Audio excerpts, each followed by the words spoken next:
Bonjour et bienvenue, voici notre tour d'horizon économique, géopolitique et boursier. Nous sommes le lundi 5 novembre pour comprendre comment tourne la planète finance.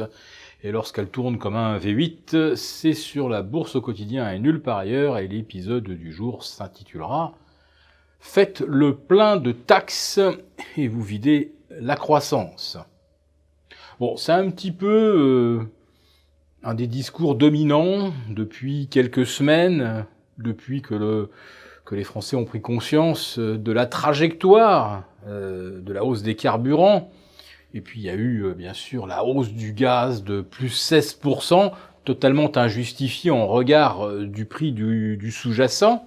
Donc d'un seul coup, on se rend compte que les taxes sur l'essence, ça sert surtout à remplir les caisses de l'État plutôt qu'à favoriser la transition énergétique, puisque vous avez l'exemple de la Norvège où cette transition s'est opérée sans qu'il y ait de matraquage sur le prix des carburants.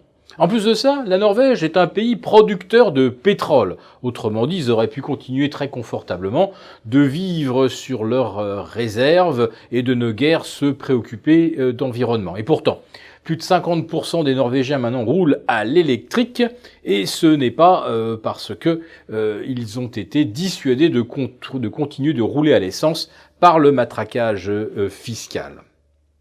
Et puis il faut également rappeler qu'aux États-Unis, si ce pays depuis des décennies a toujours connu une croissance supérieure aux pays européens, eh bien c'est parce que l'essence est peu taxée et peu chère. Moitié moins cher qu'en Europe.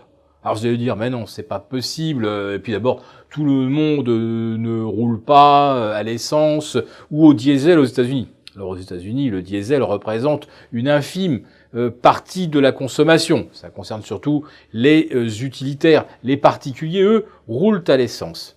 Et ils roulent beaucoup, parce qu'il n'y a pas de transport en commun près des grandes métropoles. En fait, toute l'histoire des États-Unis des 100 dernières années a été basée, on va le dire assez trivialement, sur la bagnole. Sans bagnole, vous ne pouvez pas aller travailler. Sans bagnole, vous ne pouvez pas aller vous installer en périphérie des grandes villes, avoir une maison avec son jardin et mener une vie un petit peu plus verdoyante. Dans les grandes métropoles européennes, Londres, Berlin, Paris, Rome, la concentration urbaine est beaucoup plus élevée, et il y a également des réseaux de transport en commun assez bien développés. Alors, quand on monte les prix de l'essence, ça pénalise un petit peu moins ceux qui vont travailler. Aux États-Unis, si les prix de l'essence devaient être alignés sur ce qui se pratique en Europe, la croissance américaine s'effondrerait littéralement. Car chaque mois, il faudrait que les Américains doublent, oui, vous entendez bien, qu'ils doublent leur budget carburant. Autrement dit, il faudrait augmenter leur salaire de 20 à 25% pour qu'ils puissent faire face à un surcoût d'une telle ampleur. Ce qui revient à dire qu'en Europe, si on voulait vraiment relancer la croissance, eh bien, peut-être qu'il faudrait au contraire baisser les taxes pour libérer du pouvoir d'achat pour autre chose que les carburants.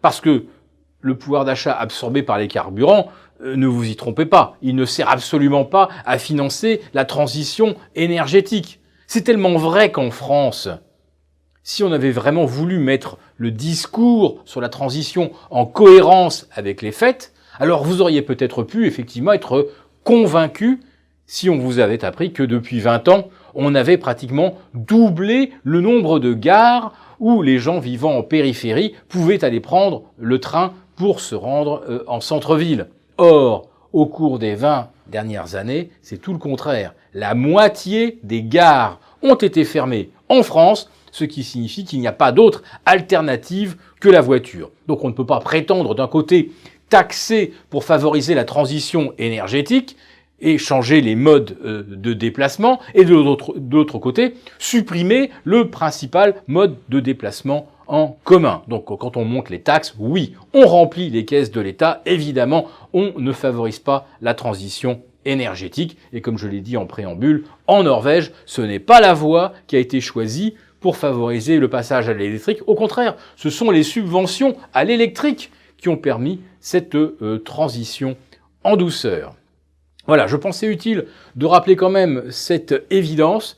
Les États-Unis, avec des carburants chers, ne connaîtraient pas la croissance qu'ils ont connue ces 50 dernières années.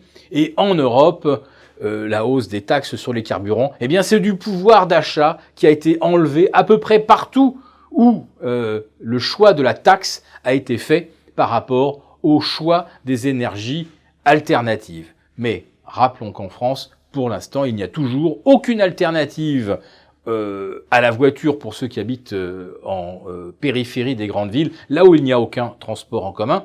Et j'ajouterais qu'aux États-Unis, s'ils voulaient faire la transition énergétique, si tout le monde voulait acheter une Tesla ou une Audi ou une BM électrique, eh bien, chacun pourrait la recharger à domicile.